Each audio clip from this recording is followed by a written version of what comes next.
Hi, I'm Renata Oakley, and you're watching 101 with the First Lady of Morning Star Missionary Baptist Church, Tianna Atkins. Thank you so much for joining me. Thank you so much for having me. So you've been First Lady of Morning Star for about a year now. We know your roles and responsibilities as a First Lady. But let's talk more about Tianna as a child. What was childhood like for you? Childhood for me was good. Many people don't know, but I am the only child. So I was a little spoiled, just a little bit. But my childhood was good. It was just me, my mom, and my dad growing up. I was around my grandparents during the summertime, and then of course I was at church 3 times a week, twice on Sundays. We were a church-going family. And I enjoyed every minute of it. During church, I was in the choir. I was on the youth usher board. People just knew me and my family in church. I was just that kid that just was there for everything. So, but I never got in any trouble. My parents kept me busy. That's one thing that I'm really grateful for my childhood. I was busy during cheerleading. Some people know that I was a cheerleader growing up. I tried to do soccer one time, that didn't work out. I tried to do softball one time, that didn't work out either. So yeah, I just, every Saturday it was something, because I was competitive cheerleading, so we used to travel to the state of Michigan all the time. So every day it was a cheer competition doing something, but on Sundays we was at church. Bright and early. Bright and early. And we did multiple services, whether it was visiting a church or a church coming to visit our church. My grandmother was part of the kitchen ministry, so she was always cooking something. And that was back in the day when people used to go to the fellowship hall to eat the baked chicken and the green beans and the roll. Y'all had baked chicken or fried? Well, we had both. Okay. We had both. But yeah, I can say I had a really good childhood. I wasn't a bad kid or any of that. Okay, so that's your perspective on what you would say about yourself as a child. What would others say about Tianna as a child? Others, I think people would say that, what would they say about me? In school or just like in like friends? Let's go with school. In school, I would say that she got her work done. Okay. I was one of the kids that liked school. So I would get my work done, probably quiet. I am a little quiet sometimes until you get to know me. But I think people would say that I'm just a quiet, nice, young girl growing up. Like I said, I didn't get into much. So yeah, I think that's what people would say about me. Okay. Yeah. What was your most memorable experience as a child? My most memorable experience as a child? Mm-hmm. I had so many different things in my childhood. That's going back a long time. I gotta think, wait a minute. The most memorable one, I want to say probably be, like I said, growing up, being a cheerleader, and we won this like Michigan State like cheerleading competition. And of course I was one of the few black girls on the team, and my parents was like in the crowd and they was cheering us on and cheering me on and had shirts with my face on it and all that kind of stuff. So I think that was probably one of the most memorable ones, because I remember us practicing like twice a day. And back in the day, I was more flexible than I was now, so I was doing cartwheels and flips and splits and all of that.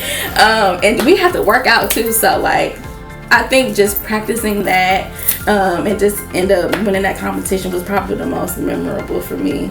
Yeah. Okay. Yeah. So we talked about childhood. Let's talk about college. What was college like for you? College for me was good. I actually went to 2 different colleges. So my first 2 years I went to a school called Oakland University in Michigan, and I started there because that's the school that I thought I wanted to go to. It was kind of close to home because I was scared to leave home. So I went there for the first 2 years. I did good, but I ended up hating it. It just wasn't much fun to me. Like, college is supposed to be a little fun, although you're supposed to be studying. But I didn't like that school at all. I did my first 2 years, and I actually transferred to the school I actually graduated from. It's called Fair State University. It's a PWI, so I didn't have the HBCU experience, but we had a nice like black community. We were all close, and my college experience was good. I enjoyed all my classes. We just had a good time. I can't go into detail, but we had a good time in college. Yeah, we had a good time. Sounds like you had a great experience. I did. One experience I would like to talk about, some people may not know, you are a member of Alpha Kappa Alpha Sorority Incorporated. A proud member? Yes, ma'am. Yes, okay. No hate, but okay. What was that experience like for you? That experience was actually kind of unique because we didn't have any AKAs at school. So my line is actually a rechartered line from the 90s. So, you know, back in the day, people was getting kicked off campus and stuff like that. So unfortunately, my chapter was one of those chapters that got kicked off the campus and had been gone for, I want to say at that time, it was like maybe 25 years. So it wasn't any AKAs on the campus at all. And so when they would come up, it would be like all these girls like, oh my God, they're about to come back. They're about to come back. And then they would never like come back. And so I would never forget, it was my senior year. And it was the semester before I was supposed to graduate. And of course they had a meeting and everybody said, well, they're here, but they're not going to come back this time. Because they would always get people hyped up and never do anything. But that semester they end up coming back and I end up applying. I got picked and it was me and it's 12 of us on my line. So I'm one of the 12 and we started our process and next thing you know, we was back and rechartered and all that kind of stuff. So it was a really good experience. I'm glad I got to experience that before leaving college because I know a lot of people don't get a chance to experience that during college. So I'm very grateful for my experience. I had a lot of fun. And the sisterhood that I experience now is just like no other. You just really can't explain it. Yeah. So, I'm gonna warn you, gonna throw a little shade. What made you choose Alpha Kappa Alpha instead of like the ultimate sorority, like Delta Sigma Theta Sorority Incorporated? Okay, first of all, we are the one and the only, the first and the finest, okay?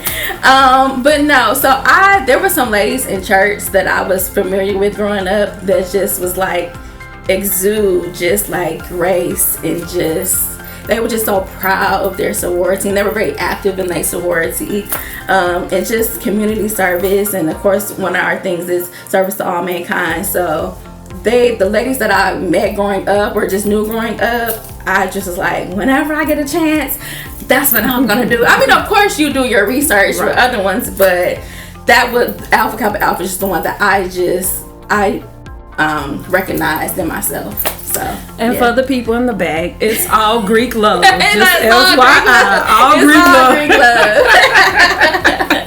All right, are you willing to share your line name and how that line name resonates with who you are as a person?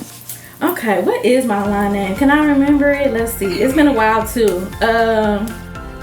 What is my line name? And they didn't tell us our line name until the day we like probated. So like we didn't know. The reveal is when you found out. So the reveal was when we found out. We didn't have anything to do with it.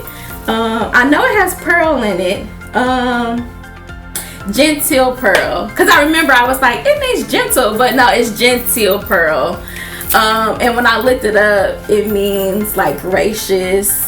Which I think that's me. Embodies who yeah, I think that's person. me. So yeah, that Gentile Pearl, and I'm number 6 on my line, so I was right in the middle. Okay, good deal. All right, so we've talked about you as a child. We've also talked about your experience in college, which you seem to thoroughly enjoy. I did. Let's talk about you as like First Lady of Morning Star Missionary Baptist Church. What are some aha moments you've had as the First Lady? The aha moments. Well, for people who watched the last episode with my husband, I kind of had to agree with him. Is when we came in August for him preaching. That right there was the aha moment. I was like, we could move right now. It didn't even matter. Because just for me, and I know he kind of shared the story, but he didn't want to come here. And when I told him apply, I'm like, just apply. You don't know what can come out of it. And I think part of it too, you just be nervous and you scared. You don't, want to feel rejected or anything like that. But I told him to apply. And I tell people this story all the time. I'm like, when he was going through that process, I completely felt peace. I was not nervous at all during the whole process. I was just like, it's yours. I don't know what you're tripping about, because God told me it's yours. So I don't even know why you doing all of this, because he was so nervous going through the whole thing. But when we came in August is when I was like, I already knew it was his. Well, we thank you so much for the nudge. We really do. You're welcome. We wouldn't have it no other way. We've been so blessed since being here, and we absolutely love Nashville. So. And you guys have been a blessing to the church. We appreciate it. It all works out. Thank you for not letting him go to Detroit. I was not trying to go back home, because I myself had just moved to Dallas not even that long ago, and I was like, I just left Detroit. I don't want to move back. And so, but of course we were married, so I'm gonna follow my husband. So if that would have been the case, I still would have been fully supportive of him. But yeah, we're in Nashville. We're not going anywhere anytime soon, and we're okay with that. So my next question: you've had the experience of being first lady. What advice would you offer to other women who are becoming or actually getting into the role of becoming a first lady? I don't necessarily think you can become a first lady or be ready for a role like this, because in my head I'm just married to, this is how I think of it. When we talk about this all the time. People are like, well, how did you get, or how did you feel? And I'm like, I don't really have an answer, because to me, I married Anthony. He's Anthony to me. Yes, I just married a man that just so happened to be a pastor. And I'm just here to support him in whatever spiritual journey he has. So for me, I don't really know if I have an answer to that, because everybody's walk is different. Everybody's calling is different. So as a lady who is married to somebody who has a calling to be a pastor, I think the main thing I can say is just be supportive.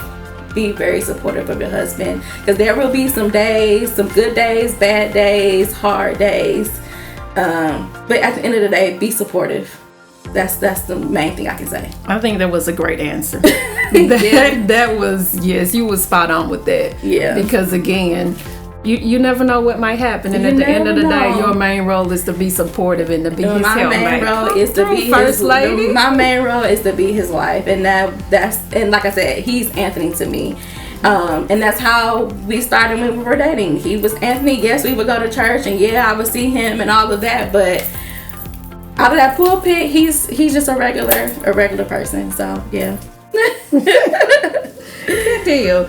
So my next question is, what lasting impression do you hope to leave on Morning Star? Lasting impression? Yes. I want to say the lasting impression would probably just that she's genuine and that she's humble. I am so honored to serve as First Lady as Morning Star, because like I said, I've never even thought I would even be here. But my main thing is that that I was genuine and humble, and that I love each and everybody at the church the same. I don't pick favorites or any of that. So that she's just humble. She's down to earth. You can come to me and talk to me about anything. If we need to go sit down or even go out at Starbucks and have a coffee, you're more than able to do that. But yeah, just I'm humble. What else did I say? Humble, genuine, and yeah, just be myself. Okay. Yeah. I think there's a level of transparency there also. Yeah. You've been transparent, and I've kind of I try to be. I try to be. And there was someone who asked me well, when you became First Lady, what was your approach? And I'm like, I didn't really have an approach. I'm just being myself, and I think that's what people want and they like, that I'm just being myself. And I can just be like, girl, if you do this, and I think because we're also younger too, I think it's a different type of generation from when me and you were growing up. First ladies back in the day, it was like, you don't touch them, you don't talk to them, you know. But for me, I'm like, girl, come know, like I just, and sometimes I have to realize that I am first lady and I'm Tianna, but I'm also first lady. So it's a little difference there, but at the same time, I'm still a woman, and I still try to present myself, with grace and the woman of God that I am. So yeah. Thank you for being so relatable. We appreciate that. All right, I'm going to ask you to be vulnerable a little bit. Oh boy. Okay. When you think about fears, what is one fear that you have and why? One of the fears that I have and why. One of my fears is, okay, this is real vulnerable, but one of my fears is to be lonely. Maybe because I am the only child, but my parents passed, because one day that will happen. I just don't want to be by myself. Even, it sounds weird saying that, but I just don't like being by myself at all. Maybe because I was the only child growing up. I didn't have siblings. I mean, of course I had cousins, but my fear is just to become lonely. That's it. I just don't want to be in this world old and lonely. That's all. Thank you for sharing that. I think that is a real fear. Yeah, that is a real fear. Just speaking from experience, my grandmother, who numerous grandkids, we used to go visit the nursing home. And when I was growing up, I was like, why do we have to go visit these? She's like, they don't have anybody else. Yeah, so I completely understand. And people just put them in the places and just feel like they just be forgot about, and I don't want to be like, I don't want to end up like that. So I completely understand. Thank you for sharing that. All right, so is there anything else that we didn't discuss that you would like to talk about? One thing, let's see, that we didn't discuss. What about retirement? Oh, retirement. Oh yes, retirement from your job, retirement from first lady. What do you want life to look like after that? Life after retirement. Hopefully by that time I have a couple of grandkids. I would like for us to just live like a happy, peaceful life. I would like for us to have a little land. Maybe just like have the type of retirement where you don't gotta set the alarm to get up. And just watch your shows and just live a peaceful life in the country. When it's dark, it's dark. Have a couple of grandkids hopefully by that time, and just, of course, still going to church. That would never stop. But yeah, just enjoying retirement, travel, and just live out life the way God intended us to live. So okay, so with the grandkids, what will your name be as a grandmother? I don't know. I'm not even a mom yet. So I'm saying, I don't know. Hypothetically, if you have grandchildren, what would you like for them to call you? Are you one of those like grandma, or you want a jazzy name like Gigi, or that's not really jazzy, but do you want a fancy name or a traditional name? Probably traditional. A lot of people don't know, but like my heart to heart, I'm a traditional type person. Like even when it comes to church, people ask me my opinion. I'm like, we can do traditional, but people are like, no, let's not do traditional. Even when it comes down to like Sunday dinners and stuff, like I'm very traditional in that sense because I grew up around my grandparents. But probably just traditional name. Yeah, traditional name would be good for me. Good deal. Thank you so much for joining us. We appreciate getting to know you outside of your role as First Lady. As I mentioned, I'm Renata Oakley. This is Tianna Atkins, and you've watched 101.